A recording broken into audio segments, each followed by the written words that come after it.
What up, everybody? We are live now. Fucking tired and ornery, but we're here. How's everybody doing today? Sunday night.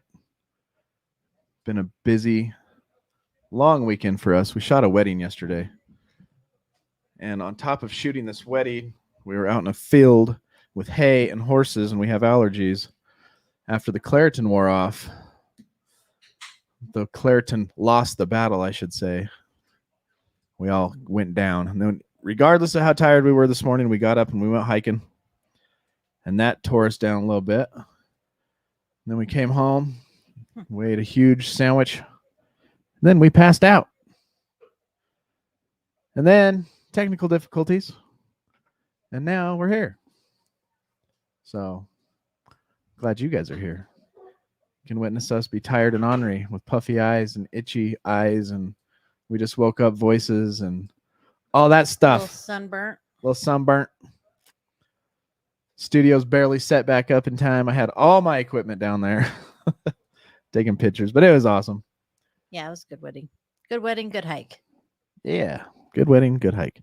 We went up the Waterfall Canyon here in Utah, up on Ogden, right behind the golf course on 29th Street, and it's only a 3-mile hike, 1.5 miles in, 1.5 miles out, but you climb over 1,000 feet in this 1.5 miles, and you're climbing rock. You're basically climbing up a riverbed all the way till you finally get to this cliff. And if you've seen the pictures on Discord, you know where we went.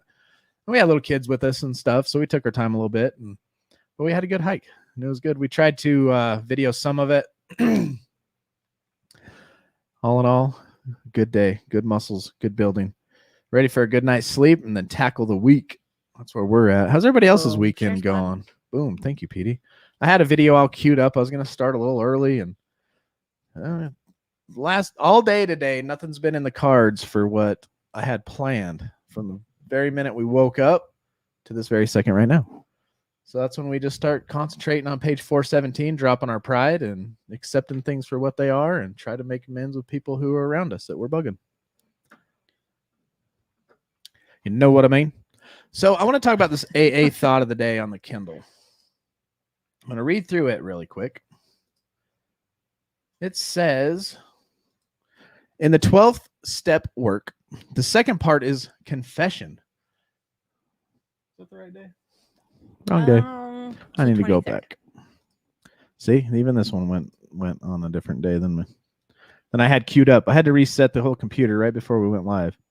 All right, this 12th step of AA, working with others, can be subdivided into 5 parts.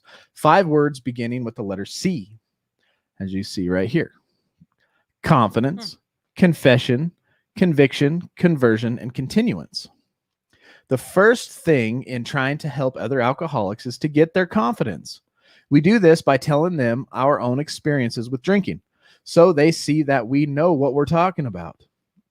If we share our experiences, frankly, they will know that we are sincerely trying to help them. They will realize that they are not alone and that others have had experiences as bad or worse than theirs. This gives them confidence. What? Sorry, I was talking to myself. This gives them confidence that they can be helped. So here's a question for us. Do I care enough about other alcoholics to get their confidence? You got to think about everything that goes into gaining somebody's confidence. That's being open and honest. That's dropping your ego and not worrying about being judged. You're just telling the truth about how you were when you were drinking. Even those scary moments, those moments we don't like to talk about, the ones that are, people would call skeletons in our closets. We reveal those to them because they got them there just like we do for the same reasons. Once they start hearing our skeletons, then their skeletons start coming out, and then you build a bond. You're not just doing this to, get a sell, trying to build this confidence. So when the emotion's high, I can ask to buy. You're doing this because you're making a bonding, long life friendship between two people that have had the same problem and suffered together, and now we can recover together. And we're going to talk about that in our book tonight. So our meditation of the day is, I fail not so much when tragedy happens as I did before the happening, by all the little things I might have done but did not do. I must prepare for the future by doing the right thing at the right time now. If a thing should be done I should deal with that thing today and get right with God before I allow myself to undertake any new duty. I should look upon myself as performing God's errands and then coming back to Him to tell Him a quiet communion that the message has been delivered or the task has been done. That's a good way to do it. What's your mission for the day? Wake up, get your mind right with Jake. Wake up, get your mind right however you decide to with meditation and deciding your intentions of that day. Tell God, okay, I'm on my way out the door to do your will. You come back in the evening, Lord, I did it. Here's what I did, and here's where I failed. Here's where I succeeded. Your will be done. Thank you for another breath and another day. So our prayer today is, I pray that I may seek no credit for the results of what I do. I pray that I may leave the outcome of my actions to God. We go out there, live, we do it. We don't boast about it. We don't let the right hand know what the left hand is doing. You know, those type of humble things. If you give money and you want it to be anonymous, let it be anonymous. Don't be like the guy on, oh, what is that show with Larry David? Curb Your Enthusiasm. I donated the anonymous $2 million to the club, but it's anonymous, so don't tell nobody. And he keeps telling everybody the same thing. Quite funny. Anyway, I'm going to sit back, let Felice and catch up to the chat, see what's going on. I only get half the chat, so I'm going to start where I'm at. Starting with Jeanette. But Brad was the winner. We know this for sure. Yeah, I only picked up comments where I turned on. So Jeanette is here. Welcome, Jeanette. It's good to see you. Nicole is here. Sky, good to see you too. Mo, hello. Hello, recovering addict family from PD from Facebook. What's up, Blish? I saw pictures of, I do believe you went on a hike today. That looked beautiful and hot. Looked really hot where you were. Yeah. What's up, Sam? Completely opposite of where we were. Yeah, we were in sprinkling rain. But it was nice. I think I'd rather do waterfall on a sprinkly, chilly day than a hot, boiling day. Yeah, hiking in the rain's nice. So, Sam, Jeanette, hey, I see your beautiful face. I see your face too. Love you, Jeanette. Oh, puffy and red. I feel swollen today. Yeah, my face is burnt. Our friend Brandy, I think you guys have seen her on here before, but she's got real bad allergies, and the seats at the wedding were hay bales or no, alfalfa or something. Hey, not straw. Hey. This morning, she said her eye was all swollen shut. Like I said yesterday, so all of us, our whole family, we're hay fever people, you know, Claritin in the morning so we don't die all day and sniffly, watery eyes and runny nose. That we're those type of people. And so is she. We go to my brother's wedding, backyard in this huge field, horses, chickens, ducks, and rows of hay to sit on for the wedding. And I was like, I'm Claritined up. I'm good. But by the time the wedding was over, the Claritin was wore off and the allergies were kicking. I can still feel it coming out of my system. What's up, Misty? Hello, Adrian. We love your misspellings. Thank you, Petey, for the share squad. What's up, Med? Med. Brad said, LOL, good night sleep after you've been sleeping for the last 6 hours. Right? Yeah, I crashed at 3 and didn't get up till about 5. Who else? Joni, welcome. Hey, Joni. He says you'll be up all night. Yeah, because I pounded a rock star as soon as I got out of bed. Morgan Green. Morgan, what's up? Yeah, we're going to be all exhausted for tomorrow's workout. We're going to kick its ass anyway, though. I'll tell you what. You know it. You know what I learned this morning and taught myself, and I was totally taking this to myself. You didn't show up, not a big deal. I did not want to go hiking this morning. The bed was too comfortable. I was too tired. My legs and my back was sore from taking pictures all day. Took over 2,000 million pictures yesterday. Believe it or not, it's hard work for some reason. But it's those things we talk about. Why don't you go to an AA meeting? And the first time you come up with a good excuse to not go, it makes to not go in the next time a little easier. And then if you don't go that time, it makes the next time a little bit easier to not go, right? To say, hey, I'm not going to do it. But if you can get there when it's a hard time, like today, we didn't know what the weather was going to be like. The weather app was telling us 100% chance of snow, thunder and lightning in the mountains. There was snow in the mountains. And I was like, you know what? And we got all of us tired, all 5 of us here at the house, even the dog. We got up, drug our butts up to the mountain and went hiking regardless of our attitudes, regardless of our physical feelings, just so that we can say that we did it. Tomorrow, after we're going to have a good night's sleep tonight, tomorrow, hay fever will be gone and we'll have accomplished some discipline in our life, you know, to where we didn't give up. You know what I mean? And that was us personally. That's me being my personal challenger. I'm glad we went too because the waterfall was beautiful. What's up, Kyle? Everybody. Who else? Rachel, glad you're here. Hey, Rachel. It's good seeing you in the chat. Let's see. Derek. Hey, guys. What's up? What's up, Derek? What up? What up? We also have Leslie. Hello, everybody. Hey, Leslie. We went a little bit in, Epi.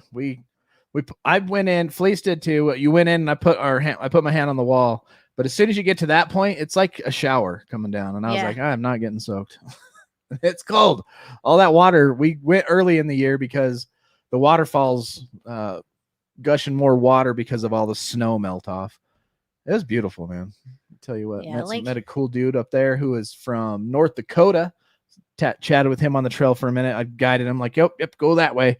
He's like, I've been in Utah a week. I'm getting to know all these trails. We have nothing like this in North Dakota. He goes, his mind was blown. That's cool. Link had some joke about mist. It was pretty funny. What's up, John? Good to see you here. John Leatherwood. Good to see you. Lish said she went to Capitol Reef. Capitol Reef. What was the temperature down there? Richfield. Richfield. Oh, okay. What's up, Sonia? Good to be part of your audience from New York City. Shout out Sonia from New York. Sonia, welcome to the show. Rachel update. My court went way good. Got my second chance and I'm ready for change. I'm struggling, but I'm trying. I've relapsed, but trying every day. Good for you, Yep, man. don't give up. I remember my second chance. So I get arrested for 1 to 15 second-degree felony burglary. I go to jail for 4 or 5 months. Dope sick, right? Get my arm tattooed sleepy because I was coming off meth. I get out. I moved to Salt Lake for about a week. I was like, nope, can't live here. Came back down to Ogden. Relapsed within probably 4 days. I was back on the meth and got caught by undercover cops. And they just wrote me a ticket and I was going to fight it. Then I had to UA for my PO. And of course, it was dirty for weed. And so I cuffed up, went back to jail, another 6 months in jail, standing there in front of the judge with my shackles shaking, and got my second chance. She said, look, you're going to go on probation. You have to go through this halfway house, and then you're going to get another chance on probation. This is your second chance. Praise God for second chances because I cleaned up my act that time. Rhonda in the house. Hello, Rhonda. What's up, Shree? What's up, Shree? This is for you. Yeah, baby. Ellen says, get swole. What's up, Desmond? Ep. What's up, big brother? Who else? Did I miss anybody? I think I got. Love CT Fletcher. I think I got everybody. Jester. Hey, Love Jester. You too. Good to see you. I think I said hi to everybody. Yeah. So now what should we do? Should we just stare at the camera and hardcore cry and complain some more? 70s. Alicia was down in the 70s. Wow. Is Link coming to the talent show to do some comedy and jokes? Dang good idea. Well, on the talent show. Yes, he will. We will definitely film him doing some stuff. Or maybe he'll pop in live and do it. Let's mention Brad again.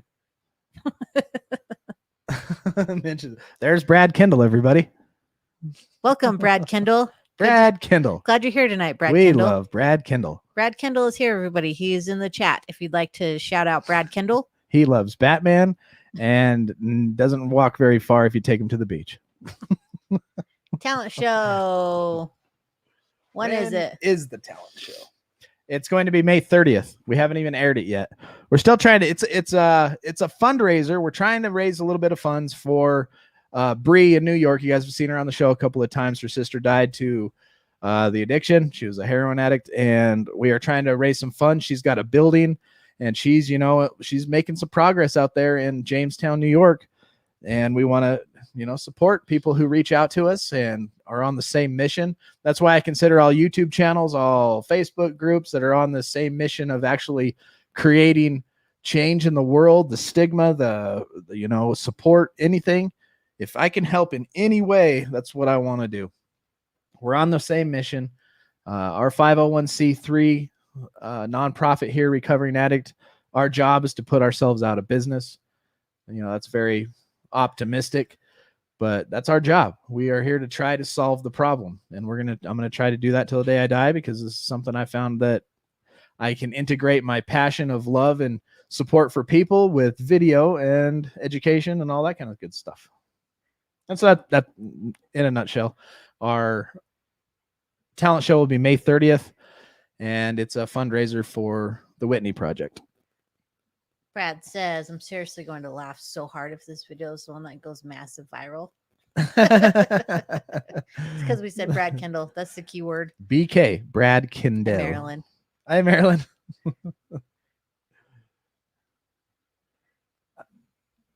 Uh-oh, now you're in trouble. Hello, Teeter and Asia. Glad you've joined us for the show. Glad you're here for the live stream. Was having a bad day today. Do not get on his bad side. Dang it. Nikki Fitz throwing his headset. He probably hit Asia in the face with something from his desk. He probably went like that and hit Asia. Bad day for Teeter. So we're here to talk to you too, brother. Said confession in the Zoom tonight. This is probably going to confess to hitting Asia with something. Asia's over there laying there. Got knocked out.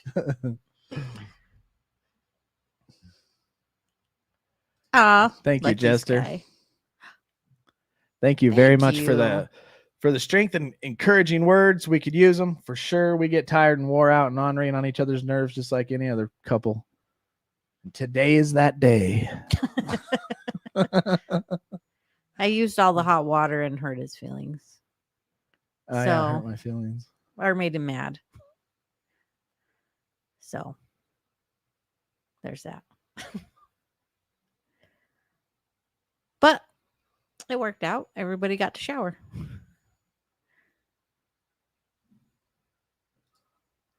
Jet said, I showed the video made for me to my home group. They all thought it was amazing. Awesome. I love Alan in that video. Yeah, Alan's funny. Ooh.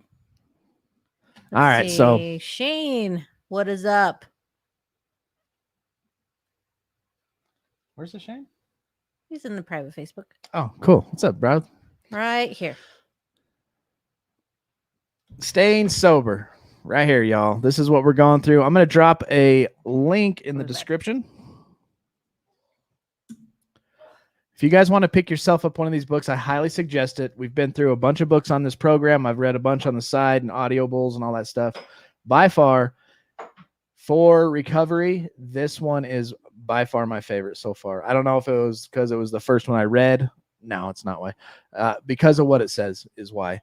And relapse prevention is a lifelong process, and this just takes you right through what the heck addiction is, how to recover, and how to continue in recovery, and then plans for lifelong recovery in the future. If you were with us last Tuesday, you'll remember that we went through active disease progression, basically 3 stages of addictive disease progression. The early stage, you got growing tolerance and dependency. Then you got the middle stage, which is progressive loss of control. We've all experienced that. And then you got the chronic stage, right? Chronic is not a good thing. That's deterioration of the bio-psycho-social. You got your bio, your body, biology. Psycho, you got your mind, and then social is your relationships, right? And that's deterioration of those. Not good. If you see water that's hitting the shore and the mud that falls, the erosion, that's deterioration. Erosion, that's what is happening the longer you use drugs to your body, your mind, and your relationships. It continues to erode like waves on the sea. You know what I mean? Then we're going to look at tonight the basis of denial. We're going to quickly hit on this. There's 3 stages of denial. Early stage is few observable problems. Oh, this is fun. Yay, I don't see any problems. Middle stage, problems not associated with addictive use. And then 3, we got a chronic stage, too sick to think rationally. And then we're going to jump into this addictive cycle.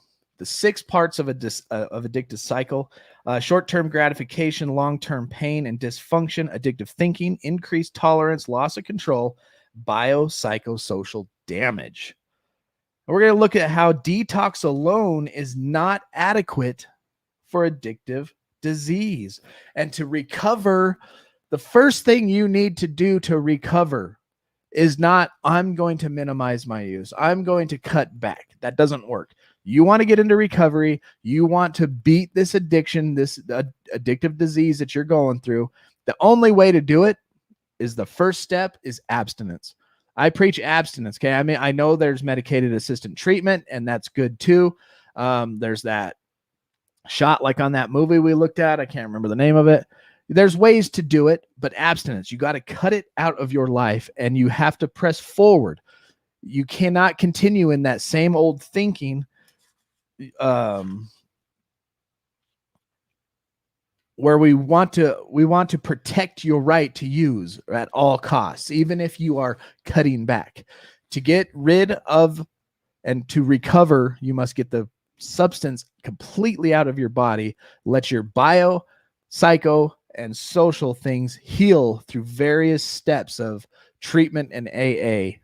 And depending on how far down the scale is how intense and severe you need to take it. You need to put as much energy into your recovery as you do your addiction, and keeping your little addiction, or if it's secret, or you know what I mean, the education and jumping in and learning and all this stuff, but still continuing to try to just keep it on the side. That doesn't work. We're going to learn that tonight through these next few pages. But the basis of denial. Addiction is a chronic disease. It comes on gradually, and it allows addicted people to adjust to the illness so that for a while they are able to continue functioning even though they're ill. Right? Like, awesome. I'm a functioning alcoholic. I'm a functioning drug user. That's a part of denial. Because they are not aware that they are compensating for and adapting to their illness, compensating for and adapting to, you're making your life, you're starting to structure your life in order to have your drug of choice. Right? You're adapting to it. They are able to deny they are sick for a long time. And the sickness is up here. Like we say about alcoholism, you remove the alcohol, you still have the ism. But the first step is removing the alcohol. Denial of that illness is increased by neurological impairments. It's not good for your brain. If you're just cutting back, you're still introducing this chemical into your mind that's not healthy for your mind, not in a healthy way for your mind. Yeah, you are until you're not, right, Jeanette? Petey says, I really liked this book and loaned it to someone in my home group, and he listed it, but it's getting me another one to replace it. He lost it. I learned, so I have a library. We're in the middle of a move, but I have books upon books upon books. I can fill both of these bookshelves up. One thing I learned throughout my life of collecting books, don't loan your books out, ever. Say, hey, I love you. You're my friend. You can come over, sit on my couch and read this thing, but you put it back when you're done. They're gone. They just disappear every freaking time. And I'm guilty on the other end of that too. I'm like, hey, can I borrow that book? And I lose it, or I never give it back. Maybe the latter, huh? Jim says the only thing I functioned at was becoming a bigger drunk every day, and I got God on it too.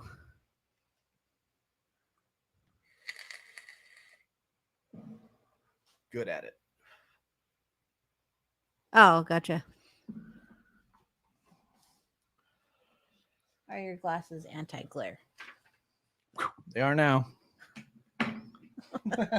I'm not wearing glasses, so yes, they're anti-glare. Let me try these ones on for size. They're going to do the same thing. I did that for a long time and had to admit not just meth, but the hustle and money is part of my addict thinking as well. I did that for a long time to admit. Yeah. Yeah, that's the addictive thinking we're going to get into. You get adjusted and love the lifestyle. The lifestyle brings a rush. Like today, I was pretty irritable and ornery and tired. And we had a friend who was hiking with us whose daughter lost her phone. She has the tracker on her phone. And everybody thought I was joking when I said this. But we tracked it at the end of the hike, and it looked like it was at somebody's house, like down the street. And I was like, hell yeah. I had to go knock on this dude's house, get all tough. And I was looking forward to this adrenaline rush. But we found the phone on the way back down a little further. Some nice person had put it on this box. And I was like, dang it. I could have went and got an adrenaline rush. Like that lifestyle is still like attractive to me to go in. And it's not that I think I'm tougher than anybody else, but just going up, banging on the door and be like, hey, you guys got a phone? And, I played out the scenarios like, no, we ain't got your phone. Okay, fine. Maybe, I could get all just to be able to be involved in that chaos, however it turned and played out. And I was like, dang it, because it's an adrenaline rush. I'm an adrenaline junkie. I'm a junkie, period, right? Yeah, loaning a book is like letting friends borrow money. You just either give them the money or just give them the book. Just give it away. Just buy a new one. So denial of the illness is increased by the neurological impairments, right? Screwing up your brain. And what does it do? It distorts reality. Blackouts that create blank spots in the memory. Guilty. Man, I had a conversation at my brother's wedding yesterday about a whole chain of events, and I remember parts of it, but my nephew Morgan, he's like, yeah, I was there. I was like, what? You were? I don't remember that part. So by blackouts that create blank spots in the memory, and by the effect of the intoxication on perception and memory. So we are giving ourselves brain damage. That's where the disease of choice becomes a worse disease later on. The chronic part of the deterioration is because we are literally giving ourselves brain damage. If you think taking a line of meth up your nose is healthy for your brain, no matter how you justify it, it's not. If you're taking a needle of poison and sticking it in your arm, if you're guzzling, 40% alcohol in mass quantities daily, it's not healthy, period. For some reason, us addicts, we don't see that. I didn't. I would smoke off of tinfoil, knowing that when you heat up tinfoil, and I learned this when I was a welder, the fumes from the aluminum will over time give you Alzheimer's. It's totally connected. I still smoked it off of there. And then they came out with the glass pipes, right? And then I continued to smoke there. However, I didn't care what was in the bag. I didn't care what was in front of me. Never did I once go, oh, this is bad for me. I should not do this. I went, give me more. That was it. We have to take a step back and go look, what I'm doing this isn't healthy to put in this body that's very fragile. At the end of the day, life is very short and precious and fragile. It can kill you, and it is killing you, and it's giving us brain damage. That's the part of the denial. Denial of the disease is a part of the disease. The addicted person is able to deny the existence of the addiction because in the early stage, there are no physical or behavioral problems. In the middle stage, problems are not associated with using. And so we deny it. Oh, that's not why. That's not why. Oh, no, it has nothing to do with my using in the middle stage. And in the chronic stage, thinking is impaired. Judgment is distorted. Denial blocks motivation for recovery by masking the painful reality of the life caught in a cycle of pain. Denial and alcohol drug use from which there seems to be no way out. Well, now you know. Right? Okay, I'm going to tell a trigger story. Trigger warning. I remember, you're trying, when you're trying to clean the pipe, right? You're out of meth, but you can still see some cracks going on, and you're trying to smoke the last little bit of it. The same thing happened in the tinfoil days. I think there's a little more.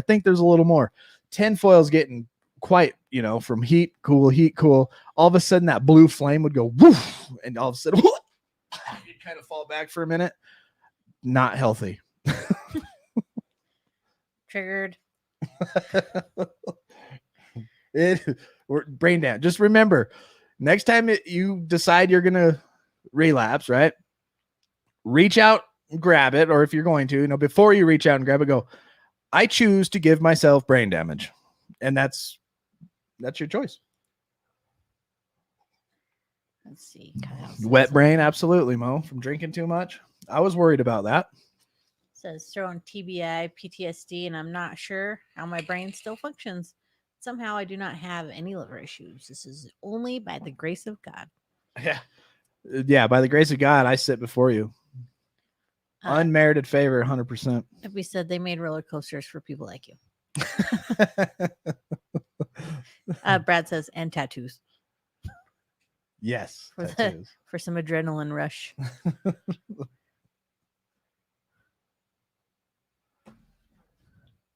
So onto this addicted cycle. Let me read this little paragraph. It's going to let you know what's to come. What we have described is a cycle of addiction that leads the addicted person into a deadly trap. So as we have gone through the addictive disease progression, right? The 3 stages of growing tolerance, progressive loss of control, and deterioration. We looked at the 3 stages of denial. You got a few observable problems and then problems, but you won't associate those with your addictive using in the middle stage. And then the chronic stage, you're too sick. Your brain just says, nope, you go straight denial. This leads into a trap, an addictive cycle trap. He says, let's take a closer look at this cycle and what happens to the addicted person if they become trapped in it. I've been trapped in it more than once. So the addicted cycle looks like this. Number 1, you got your short-term gratification. That's when the party's still fun. Number 2, you got the long-term pain and dysfunction. Number 3, you got addictive thinking. Now your brain's twisted. Number 4 is increased tolerance. I ain't buying an 8-ball. Give me a pound. Loss of control in the 5th stage. And then 6, biopsychosocial damage. So in the short-term gratification, first there is short-term gratification, right? You feel good now. There is strong short-term gain that causes you to assume that the drug behavior is good for you. Your body's still healthy. You're just brand new into getting high. You take the drug, you feel like you're walking on cloud 9, or maybe you're 10 feet tall and bulletproof, or all of a sudden you got a lot of work done. And so you assume, dang, that was good for me. Number 2, the long-term pain and dysfunction. It says the short-term gratification is eventually followed by long-term pain. Now, this pain, part of which is from physical withdrawal, part of the inability to cope with psychosocially, the inability to cope psychosocially without drugs. Now you can't find yourself in a crowd or at a function or a barbecue or friend's house without that being the center of the party, right? Or at least being high to go and actually be able to associate and cope with it. This is a direct consequence of using the addictive drugs. Addictive thinking, we went through a whole book on this one, and maybe we'll go through that book again too. Addictive thinking, the long-term pain and dysfunction trigger addictive thinking. Addictive thinking begins with obsession and compulsion.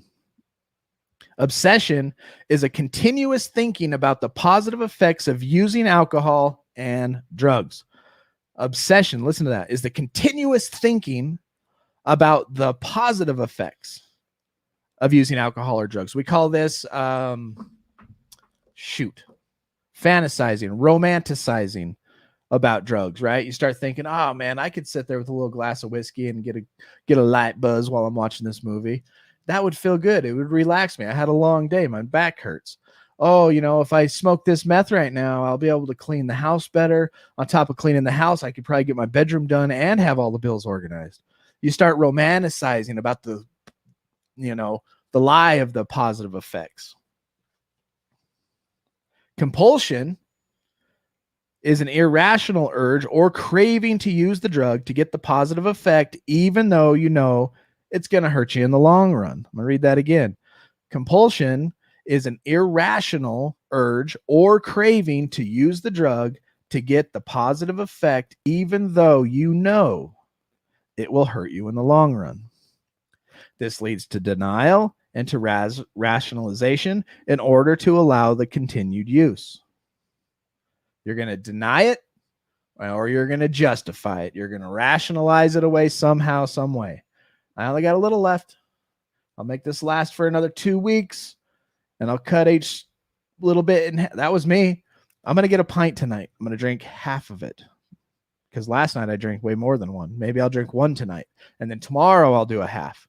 And then I'll just keep cutting it in half until I'm finally just done.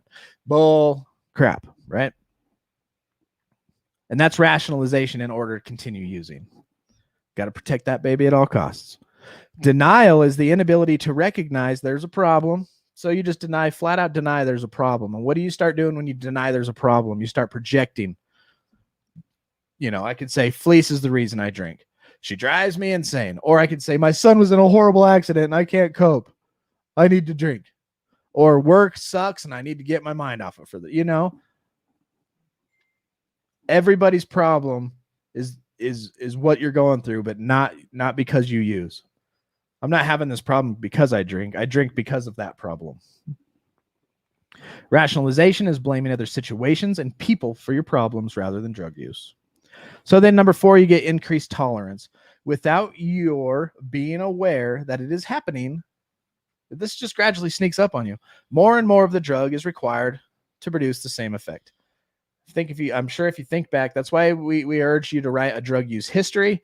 And when you write this drug use history, you bullet point it in a way that shows the amount, the substance, the amount, and so that you can, each time you used it, the best you can, just to show your increase in usage, not just in the amount used, but in the length of time you continued to use it, So if you just took one hit of weed and that was good for all day, you end up, smoking an 8th throughout the day, way deeper into the addiction, More and more the drug is needed to require the same effect.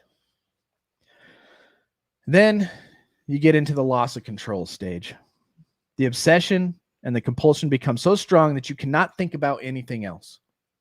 Your life is revolved around either getting, using, and then planning to get more. Your feelings and emotions become distorted by the compulsion. Now, this is the stuff we have to reverse once we get into recovery. All the stuff that this addiction builds into our mind, all the damage we do, biopsychosocial, it has to be undone because of our thought process that got us through there, which leads to the cliche, our best thinking got us here. You become stressed and uncomfortable until finally the urge to use is so strong you cannot resist it. Once you use the addictive chemicals or the addictive behaviors, again, the cycle starts all over. Don't relapse. You will start that cycle over and have to break the chains. You get trapped in it. We saw Jake recently, a couple weeks ago. He entered right back into this cycle, but he came flying out of there like Superman jumping off Earth, right? Broke the chains. He got out of there. Go ahead. Welcome, WN Roofing LLC. Love you, Nice. Addict. Stay strong. I'm not far behind you.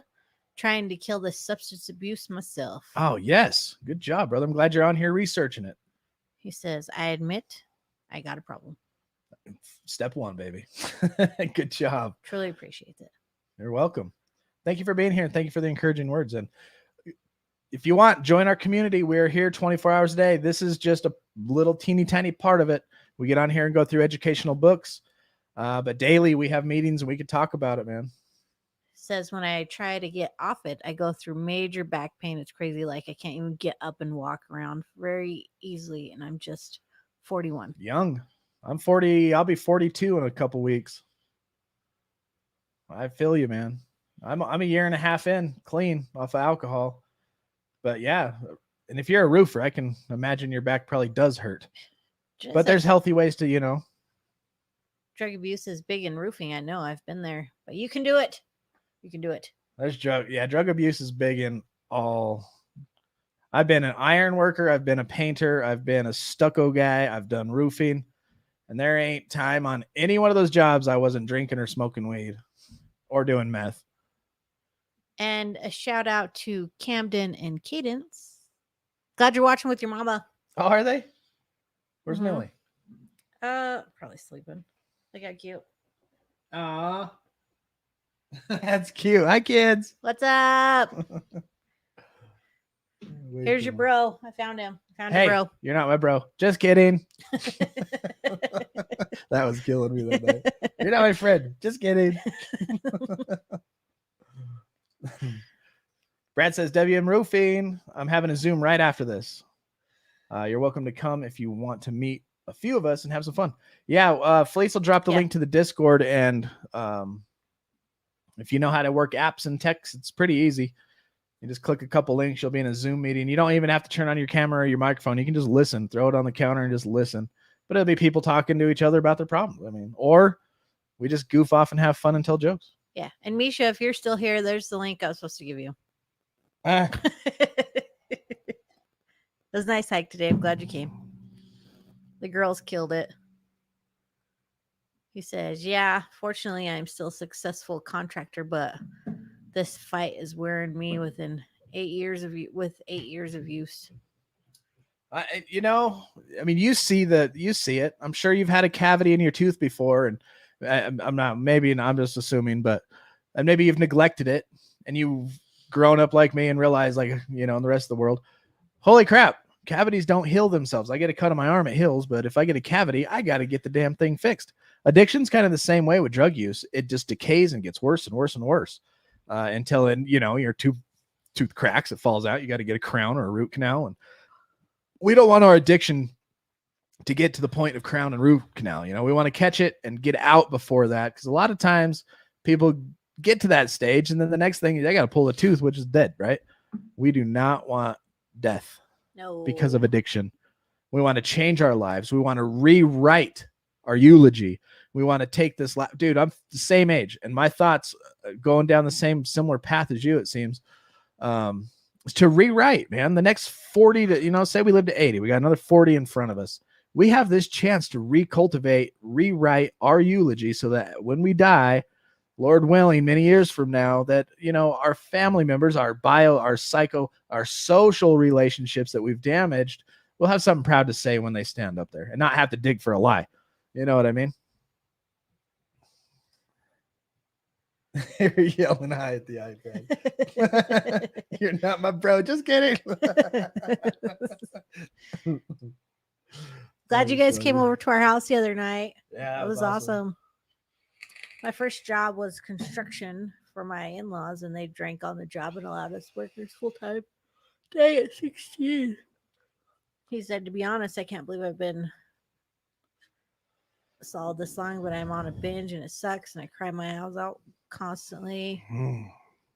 Man, I can feel, I know right where you're at, man. Is there a simple cure? No such thing as a simple cure. I don't think so. That it's a simple process. It's a simple program. It does get better. The hard part is you have to do it every day. That's the hard part, is getting up and doing it every day, because it does get better. It does get easier. But the hard part is doing the damn thing every day. And the damn thing every day is getting up and setting your mind, correcting your wrongs, and giving yourself. Well, we're gonna get right into it here in a second. So the biopsychosocial damage, that's the sixth part of this addiction cycle, right? Eventually, there is damage to the health of your body. It's going to happen. There's damage to your mind, and there's damage to your relationship. No way around it. It happens. As pain and stress get worse, the compulsion to use the addictive drugs or the behaviors to get relief from the pain increases. As the pain increases, the drug use increases to try to stop the pain. A deadly trap develops. You need addictive use in order to feel good. When you use addictively, you damage yourself physically, psychologically, and socially. This damage increases your pain, which increases your need for the addictive use. Welcome to the show, Linky. Recovery. This is what I was hinting on earlier. If you want to recover, total abstinence is necessary to recover from an addiction. Total abstinence is necessary to recover from addiction. Promises to cut down are promises that cannot be kept. Promises to cut down are promises that cannot be kept. So if you're telling me right now, and I'm not talking to anybody in particular, just throw this out there and relate it to yourself somehow. If you're telling people or you're telling yourself, I've got just a little left and I'm going to use it, I'm going to cut down and cut back the next week, I'm going to take this, I'm just going to wean myself down. That's a promise that cannot be kept, and you're lying to yourself. Any use will keep the addiction active. Abstinence is a necessary step for first recovery. For the first step of recovery. First step, abstinence. Now you can get into the caveat of, you know, medicated assisted treatment. Go to your doctor And if you have a psychologist or counselor, get in cahoots with both of them and figure out a plan for that. But according to Terence Gorski, abstinence. So alcohol, go through the detox. Do what you got to do to get off of it safely. We're just giving opinions and reading out of books, right? Now listen to this. Story time. Susan rebelled at the need for total abstinence. She says, no, not me. I don't need that. I can do it. I can keep those promises that can't be kept. She says, I thought I could control my use. She struggled with control for 5 years before she accepted the need for total abstinence. Quote, I worked harder at controlling my alcohol and drug use than I ever worked at anything in my entire life. She says, I worked harder at controlling my alcohol and drug use than I ever worked at anything ever in my entire life. And even with all of that work, I would periodically fail and get in trouble. I finally had to ask myself, why is control so important? And the answer was simple. Because I'm chemically dependent and I must protect my right to use at all costs. Periodically, she would fail and get herself into trouble. That means she's going to control her using. I'm going to wean myself down. I'm only going to limit myself to this much. Once a month, maybe. She probably went on a huge bender, ruined a whole weekend, and got in trouble. She realized she's trying to protect her right to use. You don't tell me I need to be abstinence. I get to choose. I get to use this drug, when and where and how, and I'll control how much. And then that became her life. She said she worked at that harder than she did at anything else in her entire life. And so we take that energy and we put it into recovery and watch what happens. Gorski says, abstinence alone, however, is not recovery. In most instances, a choice to stop using is not sufficient to bring about long-term sobriety and recovery unless the decision is accompanied by some treatment of some type. Many well-intentioned, chemically dependent people have made honest attempts to quit using, but without help outside of themselves, they have not been successful. Power greater than themselves has to move in, right? The first step in treatment is detoxification, removing the toxic substance from the body. Acute withdrawal symptoms that emerge when the chemical is removed can be very serious. Withdrawal is a medical problem and should be treated by a physician. A common method of detoxification is administering a substitute drug and gradually decreasing the dose until the withdrawal symptoms have subsided. It should be noted that a person is not fully detoxed. Listen to this. It should be noted that a person is not fully detoxed until the substitute drug has also been removed from the person, and then the person will be drug-free. You want to claim 100% drug-free? Take a drug test and have it say 0. That is abstinence. Detox alone is not adequate for treatment for addictive disease.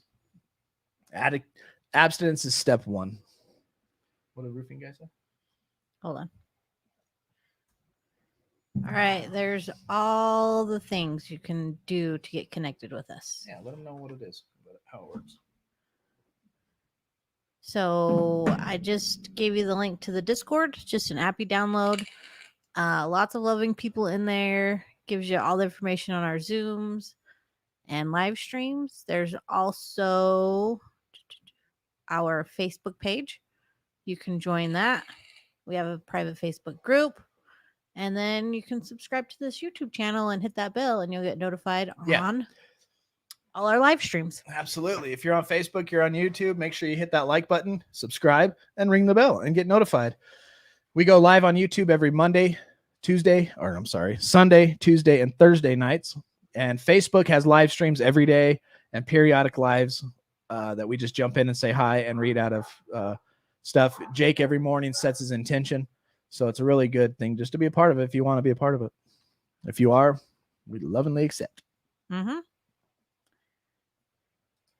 He says, to be honest, I can't believe I've been solid this long, but I am on a binge and it sucks. Oh, we already read that one. I'm way behind. Yeah, your comments didn't catch up. His last one was how to get involved.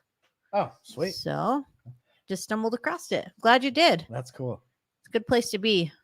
Really is a lot of amazing people in this group. That proves that he has been searching because YouTube said, this is what you've been searching for, bud. You need to talk to these guys. 38 on full mouth restoration. That's insane. And still using, right? It's madness. Wow, bro. We have a guy that told his story and he did heroin until like his arms almost fell off and then still used after that. Yeah, his arms literally were just about to fall off. He had to go to some super duper specialist to get them fixed. And they're not right still today. But he lost it. He would dig past tendons and to inject it. And he couldn't even lift his hand this way for, and his hands are still real weak. Yeah. It's insane what we'll do and justify. But it was like the love and kindness of like some other guy that he finally kind of felt guilty and wanted to finally quit. So we'll love you until you love yourself. That's what we do. So Jim, I think you're clear out east. So 4 or 5, it's about 6 in the morning for you, but Jake does it about 4:30 to 5 every morning. You can catch the replay as well. It's about 30 minutes. Do I ever forget the cycle? Surely I can get past it once I'm clean a year. Yeah, like I said, it gets better. I'm at a point in my life where I don't even fantasize about it anymore. I don't crave it anymore. And now with all the education and learning and connecting with other sober people who I see accomplish things, it's that, show me your friends and I'll show you who you are kind of a thing and who I'm surrounding myself with.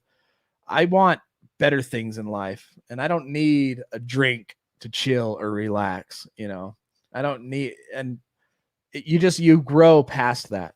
And then to keep it, you give it away. You tell other people how you did it and you'll get there. It's already in the works. I can see it. You can post that Zoom link whenever you want, Brad. Yeah. Drop that baby. Drop that baby, Brad. Did everybody know that Brad Kendall's watching you guys? Brad Kendall is somewhere either on a computer or a phone and he's looking at it. Brad Hernandez Kendall. Did you know Brad's watching? Brad. Look at my eyes. Jacob Kendall. Brad Jeremy Kendall. Ready? Brad Jerome Kendall. Did it work? Well, look at my eyes. This one's going, woo! You're tired. Bradley. Looks like I just took off an iPad. Josh Kendall. I'm pretty sure that's it. Bradley, words I can't say on YouTube, Kendall. His middle name Holy is crap, it's already 9? Yeah, we started a little late. Brad's middle name is Worth the Marathon. Well, shice. Link. I still got 3 more pages to go. I thought I was going to make it through this, but I guess not. So take everything you learned tonight, you guys. Get connected. Think about it. Chew on it. Meditate on it. What you're putting in your body is not good for you. You're giving yourself brain damage. Abstinence is step 1. Step 2 and step 1 kind of go together, with those 12 steps of AA. You got to admit you got a problem. You got to see that your life is becoming unmanageable. And then you work the 12 steps. You get around other people who are doing the same thing.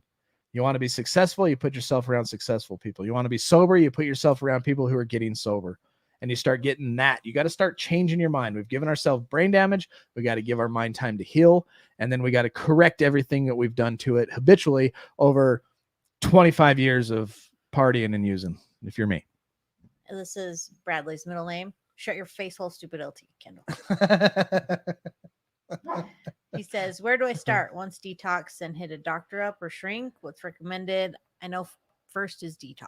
For sure, first is detox. So what's your drug of choice? Are you, I would imagine, just from what I'm hearing, you probably went to the doctor, got some opiates, and now you're doing opiate type stuff for pain. Maybe you're a straight up alcoholic like I was. I don't know. I was a tweaker back in the early 2000s, burglaries, felony, jail time. And then I became, for a good 5 years, a fifth a night, whiskey drinking, blackout alcoholic. But if it is opiates, and I understand just from people telling me the withdrawal is not good. So I would definitely get what they got. Suboxone. They got that 1-shot Vivitrol that you could get to, relieve that, and it will just reduce the effects of all that, however that works. Uppers. Oh, okay. Oh yeah, meth. I remember one time I was in Vegas. We were sheeting this roof, and we could only work on it after the sun went down. You know how the sun shines on Vegas. And I called some people in Vegas that I know, and I was like, I need this much. And they brought me something. I don't even know what it was, but I sniffed all of it, and so did my buddy. We were too high to work. I remember going to get lights. We had to set up lights, and man, the next day we came to after we got these sheets down. I was leaning over, just banging them in, and he's setting them up, and we're sheeting the wall and the roof. We had to do it at midnight, and holy crap, man, my arms were sliced to nothing. Nicole says, no medications for speed. Just got to work hard. And Yeah. reprogram So habits. I can relate coming off of meth. When I came off of meth, I got locked up in jail. I ended up getting a tattoo on my arm, says sleepy, because I was so dope sick. Basically, meth, you just take a week and sleep and drink water and eat good. And then you're going to have to fight that craving as you try to do things in life without that drug. You're going to feel lazy, tired. Your mind's going to be flat, numb, and blank. And then emotions will start coming through. Meth is a tough one to come off of. If I didn't get locked up, I had no desire to quit. I'm glad that you have a desire to quit. That's good. That's like, what are the rules of NA and AA? The only thing to be a member is to have the desire to quit. Yep. Like, what do you call an ad for fireworks? I don't know. I don't know either. Like, if I would go to a doctor, I don't know you personally, I don't know how you feel, with anxiety meds or not, but that get with a doctor, have him, prescribe you what you need. And when you go to the doctor too, you need to be completely honest and say, hey doc, I'm this old. Look at my teeth. I had them all fixed. I'm a meth addict. I'm coming off, and this is what I'm thinking. What do you think? My first knee-jerk reaction to that comment is you could be trying to switch to something else because you fear letting go of meth. You're going to go through some anxiety. You're going to go through depression. You're going to feel emotions, and you got to feel to heal, in my book, in a lot of books. But it's going to be something you got to put your boots on and handle it. You know what I mean? Is it going to be easy? No. There you go, Linky. Are you going to have triggers, and will you fail? Maybe. You don't have to. But we're here to walk you through all that, dude. We got every day you could meet up with us. We have a small group that we meet on Discord, and we've really gotten to know each other. And that's what's really cool is the more you get to know each other, the better it is that we could keep tabs on each other. Like, hey, how you doing? I haven't seen you for 3 days. Everything going good? Did you relapse? Did you do this? No, I was doing okay, cool. How you feeling? Well, let me tell you what I did when I felt like that. And everybody's got their own little ways to deal with it. And it just people helping each other, Yeah, a lot of meth is spiked with fentanyl to make it more addictive. So you may need something more invasive. Yep. So I would get with a doctor, maybe even do a drug test in front of that doctor so you know what's in your system and what's going to come out, and have him help you through that. Definitely. It's your life, man. It's worth it. We pay the price for health now, or we are forced to pay the price for health later. And sometimes you're forced to go to the grave early, and that's not good. Brad, do you want to drop that Zoom link, please? If you can. Well, we're here for you, brother.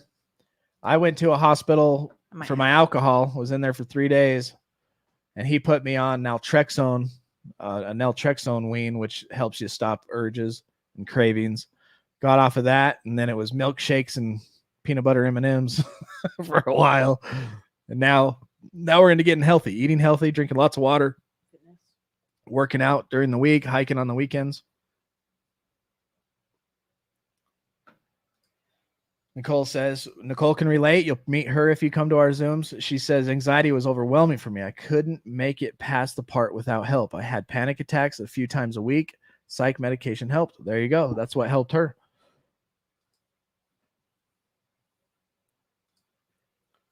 Speaking of drug tests, Teeter has to take a drug test. Ah, there you go. Peter dropped that Zoom link. Copy. There's the Zoom link. Copy, paste, paste. save that bad boy because that's the one we use every time. And then if it changes, we'll make sure you're notified. So just go to my doctor and be honest. No, go to your doctor right now. Yeah, He will help you detox. Yep. Honest, yes. It's patient confidentiality in there, right? He cannot disclose. Like my doctor, I went in there a few times and he got to the point, he's like, bro, I'm just your doctor. I can help you come off of it, but I cannot cure you of this disease. Because I opened up to him. But he got me through the process of the detox. And then I went to an IOP, or you can go to AA, which I did. I went to AA and NA meetings, and that will help you through the rest. Counseling if you need it. But yes, go to your doctor and flat out be honest. You know, when you have to put the gown on and you are naked underneath it, and he's touching and feeling everything on you. You have to present your insides the same way to a doctor, you know. Nicole says, yes, be totally honest. They do want to help. She's right. Absolutely right with that. Hey, doc, this is what I've been doing. This is what you can expect if you drug test me. Will you please drug test me so that we can both figure out how to come off of this? And then if you make a plan, you're going to succeed. You know, if you make a plan with the guy, he's there to help. Hell yeah. Saga Brad. Sometimes YouTube's finicky about links. And that's why you can keep it anonymous. He'll keep it anonymous. And then anything you do here is obviously anonymous. We all understand the code.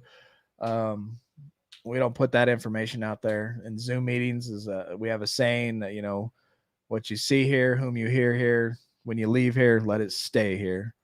Speaking of anonymous, where's Captain Anonymous? Have you seen him around? I have not. Yeah, where did he go? I wonder how many of us just so happen to come across you on their feed.